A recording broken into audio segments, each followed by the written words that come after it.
Hello, Steve. Thanks for joining us today. So you're the CVSO for Trempealeau County. Give us a little background about yourself.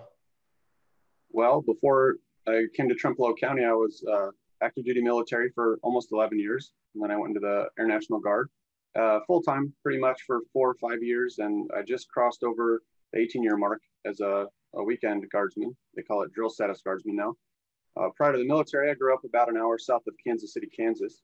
So I'm not originally from Trempealeau County or Wisconsin, but my wife is from La Crosse County, Wisconsin. So she brought me back, and I love it here so far. Perfect. Awesome. Well, thank you for your service. What are some, tell us a little more about Trempealeau County. Trempealeau County is interesting. The population's around 30,000 people, which isn't much. There's neighboring towns with more population than that, but our county is very rural and it's very large. So to get from one side to the other, it's a longer car ride than people probably expect. So that can provide us with a few issues trying to reach out to folks. The outreach with having folks that are so rural in the farming area, they don't all have internet or smartphones or access to everyday things like you would expect in a city.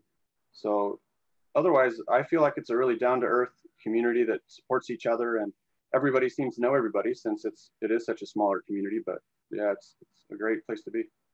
Nice. Yeah, it sounds really nice. What era of veterans do you think you guys see most coming through your office? All by far Vietnam veteran era is what we're seeing. We're starting to see a slow trickle of global war on terror veterans and Persian Gulf veterans as well, but predominantly Vietnam, I would think. Okay. Is there any like group of veterans you guys see you've been having trouble reaching out to, or just not seeing a lot coming through the office? Well, as I mentioned earlier, with how rural the county is, we do have trouble with sometimes with the outreach portion of it. So, we try to reach out to the more experienced or seasoned folks who aren't internet or phone addicted like most people are these days. So we try to use the newspaper and the local TV stations and the radios to reach them. That's one problem we run into quite a bit. And that's with the Vietnam guys. That's they're all getting up there in years, and so that's our largest issue we have right now with that. One of the things that we've been seeing or that we've been attempting to do is use, social media and radio spots and that kind of thing to get in contact with veterans all across the state. How have you guys been doing any kind of media blasting that way? We do sometimes we'll do our local channel TCC 18, I think it is, Mm-hmm. and that's actually broadcast out of the courthouse, and then we'll use the county newspaper for a lot of things because that's probably our widest reach is that newspaper. Is that newspaper? Yeah, and I Okay. know Randy over in Jackson County, our neighboring county, he does a radio spot, I think, like every Wednesday that almost everybody hears. So, Okay. not that I don't want to do it, but I also don't want to throw repetitive information at people either, because then they just, oh, this guy again, you know. So Yeah. we try to tag team and get the information out there and help each other.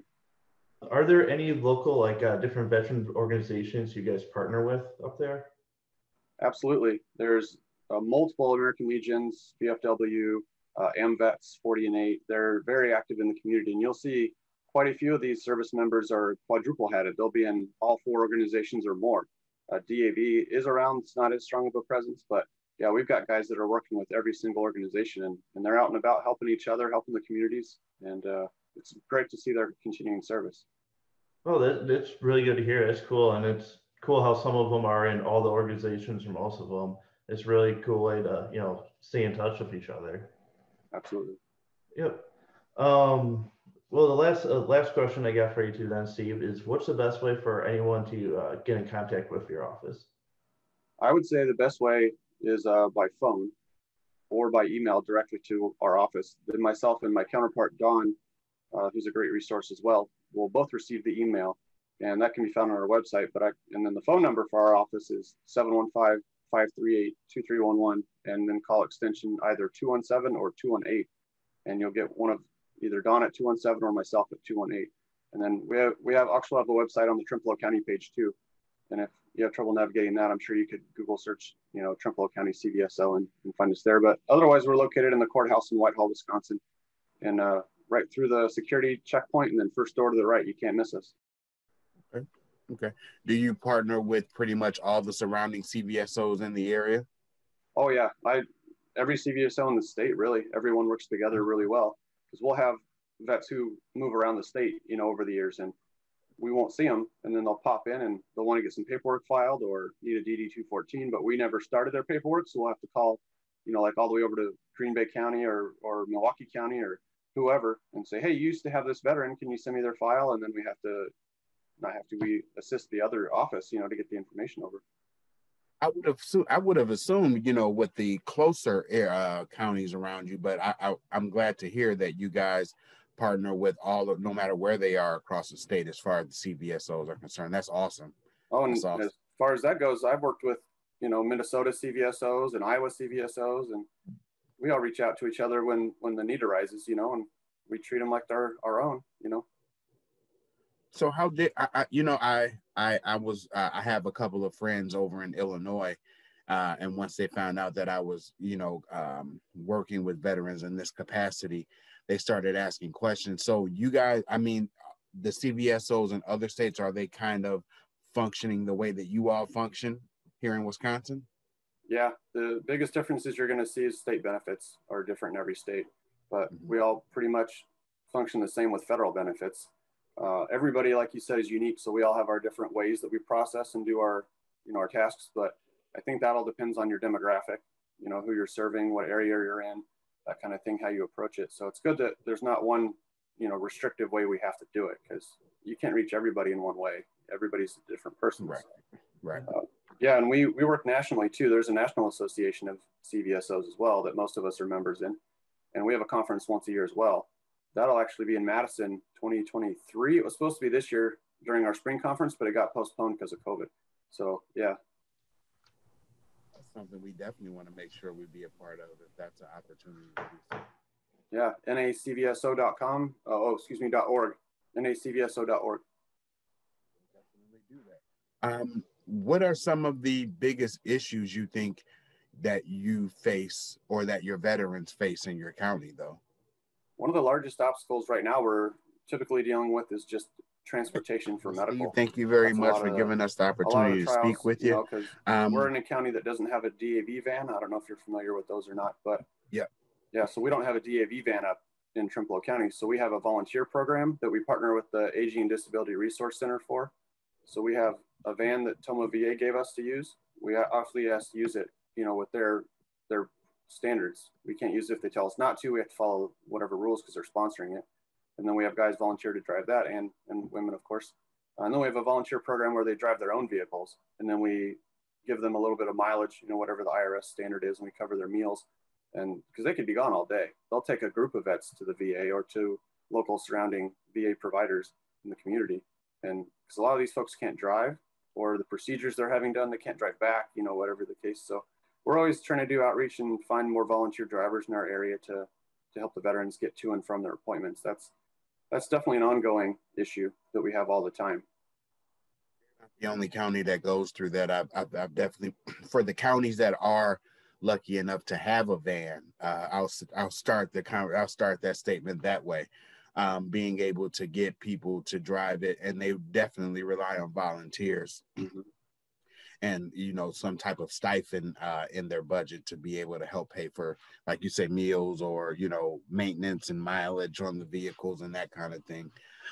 So I think that's something across the state that we can get better at it in regards to being able to, you know, transport veterans to different appointments and things of that nature. On top of that, you know, if you guys did have a veteran in your county that was looking to stay at the R&R house or needed to stay at the R&R house, how we can pull our resources together to get that veteran to and from the house is something that we'll continue to work on as well. So definitely understand that.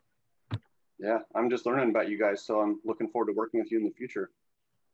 Yeah, I'm glad that we were able to get in front of you and introduce ourselves a little bit. Did you have any questions about us at all, or? Not so far. I'm, you know, just getting the hang of your program and researching into it, and then that way I know what to contact you about and what you guys do. So, yeah. I've been surfing the websites and trying to watch the emails and whatnot. Yeah, I mean, where we come in is kind of different from some of the other veteran organizations, kind of the same too. Well, we don't necessarily we don't have a discharge. We don't care what your discharge status was, as long as you've worn the uniform and or served 1 day. At that point, we are able to help you at the R&R house. And if nothing else, I think for me, when I got out of them, even when I was in the military, and some of the problems I might have been having personally, just being able to talk to another veteran where I didn't have to do so much explaining would have been the world of difference. And being able to hear maybe what someone else would have done to get through this little hard patch, and pick and choose what would fit me more, and use that. So that's where I think the R&R house would have definitely been of help for me, at least. Absolutely, yeah.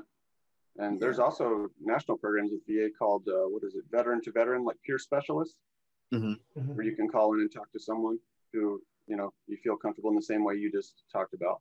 Because a lot of the times they're worried you're not going to understand what they're talking about, or you can't relate. So that's a big deal. Yeah, that is a big deal. Just being able to, in that body language, just speaking with someone, and that, you get the feeling that they get it. It's kind of like a weight being taken off of your shoulders, because now you can really open up and try to get taken care of what was really the root of the issue. Yeah, and less judgment, I'm sure, too. The feeling of less judgment. Absolutely. With COVID and the vaccination and everything going, and the vaccine going around, how has that played a role in how you guys been able to get in contact with veterans or been able to help? Well, it definitely caused a lot of folks to call us. When they found out that VA was opening vaccinations, they were calling us to figure out how to get in, who to contact.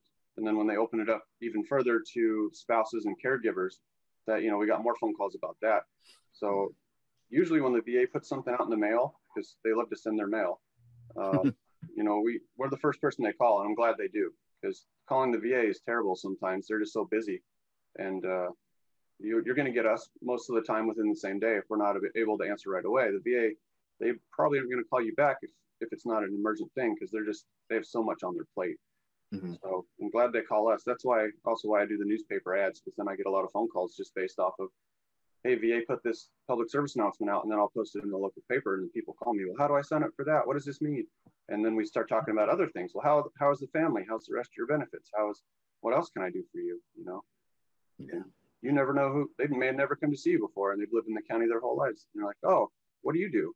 I get people that walk in, what do you guys do? I saw veterans on the sign, and they grew up here, So really, they just they just never ran into us, or heard of us, or who knows what the case is. Okay. So I don't mean to keep questioning you, but this leads to my next question. How do you, with the newspaper spots, and I'm sure you're active in the community and things of that nature, what do you think one of the biggest barriers are for you reaching, all the veterans in your county? Well, the distance for sure. And just the difference in ages, because, the Vietnam era veterans, most of them are not technologically, I won't say advanced, but not savvy. Like, they're just not interested in it. So we can't shoot out an email blast or send out an update on our Facebook page, and they're not going to see it. So most of them, still read the newspaper, still watch TV like we all do. So that's an easy way to get them, or the radio. So I stick to that. I also do outreach events, and I'll try and advertise it with flyers or in the newspaper ahead of time, much ahead of time, so people know where I'm going to be. And then I also go to the VSO meetings. I try to go to one every quarter at least. And then I try to go to, like, the American Legion in Trempealeau County's got a big county meeting that they do once a month. So if I have major news to pass out, I'll show up. And if they don't invite me directly, they've given me an open invitation. And I'll show up. They'll give me a free forum, and I'll explain what I need to and answer any questions, and or ask for help with the veteran who needs it, and I'm not able to give what they need. And they usually step right up. And then word spreads. Hey, I talked to so-and-so at the meeting the other day. They said I should call you. And so that word of mouth really does travel far. Yeah, the one thing I would say, if I could rewind time and go back to when I got out of the military, the first thing that I would do when I got out, I would have went and saw my local CVS. So I wish I would have done that when I first got out, just to be able to get an idea of what benefits I might be able to benefit from, or programs, or just to be able to let them know who I am and things of that nature. So, I mean, that itself is worth its weight in gold, being able to just get in front of my CVS so early and often and be able to go that way. Absolutely. And when I got out of active duty, I was in Minot, North Dakota, which, you know, if anybody's been there, there's not a whole lot there but snow and open space. So I got out and went in the garden, DC, and they don't have CVSOs down there. Virginia, DC, Maryland don't have them. That's one of the largest veteran populated areas in the country, no CVSOs. And so we decided to move back to Wisconsin. And my wife was at work. She works on Fort McCoy, and she had to go to a briefing where there was another CVSO, Charles from Monroe County, who gave his short briefing. She's like, wait a minute, how does this work? And then she talked to him offline and got the lowdown and got a card from him. And I called him, and he's like, well, yeah, I do this, this, and this. And I said, where have you been all my life? I didn't know you existed. You know, and I went and saw him, and I had done my own claims on e-benefits, and with no education, no idea what I was doing, just filling in boxes when it asked me a question. And he looked it up and he said, oh no, this was not done correctly. Who did this? And I kind of laughed. I said, well, I tried. And he's like, we're going to fix this. And he helped me appeal a bunch of things that I did wrong. And needless to say, he did a great job, and it increased my rating and got me, you know, more help that I needed. And that's actually what caused me to be a CVSO. Just knowing that you could do something like that for a fellow veteran. I didn't work in veteran services at the time, but I met Charles and then another CVSO from Vernon County, James Young, who retired. And they made such an impression on me that I said, I got to get into this work. And a spot in Trempealeau County opened up, and it was recommended I should apply. So I did, and it worked out. And I'm not looking back. Definitely understand. And speak especially about Charles. We're going to speak with him a little bit later on today. So definitely you're going to be able to bring that up. So that I don't have any other questions for you. Again, we definitely appreciate everything that you're doing for not only veterans in your county, but I'm sure you guys are helping veterans, you know, around your county as well. I don't think that you guys are pushing anybody away. You definitely. So thank you very much, and you have a great day. Thank you so much for being with us and answering questions. We got some good information for you, and thank you for everything you do. Yeah, thanks for your time. I appreciate the opportunity.